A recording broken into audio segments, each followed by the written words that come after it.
Hello students, degree engineering admission year 2025-26 માટેનું merit publish થઈ ચૂક્યું છે. આપનો રેન્ક આપ બે માધ્યમ દ્વારા ચેક કરી શકો છો. એક which is acpc.gujarat.gov.in પર જઈને કોર્સિસ સેક્શનમાં જઈને BE BTech માં મેરિટ રેન્ક સર્ચ બટન પર ક્લિક કરીને આપનો રેન્ક જોઈ શકો છો. ત્યાં આપણે આપનો એપ્લિકેશન નંબર એન્ટર કરીને કેપ્ચા એન્ટર કરીને સર્ચ બટન પર ક્લિક કરવાનું રહેશે.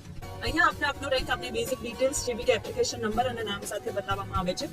જો આપણે ગુજસેટ તેમજ જેઈની વેલિડ ડિટેલ્સ આપી હશે તો આપને બે રેન્ક અલોટ કરવામાં આવ્યા હશે. એચએસ રેન્ક છે ગુજસેટ બેઝ છે જે અહીંયા દર્શાવેલો છે, તેમજ એઆઈ રેન્ક છે એ જેડબલઈ બેઝડ રેન્ક છે જે અહીંયા દર્શાવેલો છે.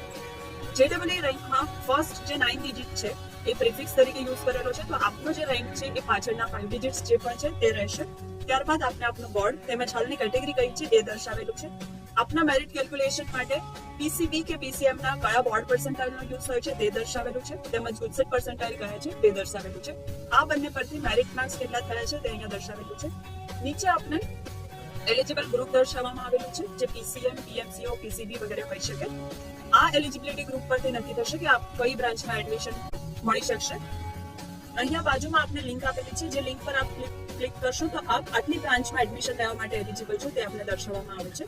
તે આપની એક્ઝામ ટાઈપ રેગ્યુલર દર્શાવેલી છે.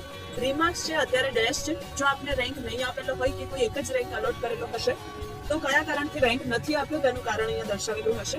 જો આપને તેમાં કંઈ ભૂલ જણાય તો આપ એસીપીસી નો કોન્ટેક્ટ કરી શકો છો. આ સિવાય આપ આપના એનઆઈસી ના પોર્ટલમાં લોગિન કરીને પણ આપનો રેન્ક જોઈ શકો છો. તેના માટે આપણે admissions.nic.in પર જવાનું રહેશે. ત્યાં આપણે આપના ક્રેડેન્શિયલ એન્ટર કરીને લોગિન કરવાનું રહેશે. Sign in. અહીંયા આપણે ડિગ્રી એન્જિનિયરિંગ સેક્શનમાં લોગિન કરવાનું રહેશે. ત્યાં આપણે આપના કેન્ડિડેટ પ્રોફાઇલમાં જવાનું રહેશે. અહીંયા પણ આપણે આપના બંને રેન્ક બતાવવામાં આવે છે, ઓલ ઇન્ડિયા રેન્ક તેમજ ગુજસેટ બેઝડ રેન્ક જે આપણો એચએસ રેન્ક છે, સ્ટેટ ફાઇનલ રેન્ક. નીચે આપને આપનો એલિજિબલ ગ્રુપ પણ અહીંયા દર્શાવવામાં આવેલો છે. આની સાથે સાથે આપની મોક રાઉન્ડની ચોઇસ ફિલિંગ પણ ચાલુ થઈ ચૂકી છે. ચોઇસ ફિલિંગ કેવી રીતે કરવી જોઈએ તેની ડિટેલ ગાઈડલાઈન માટે ફરી આપણે કરીશું. Thank you.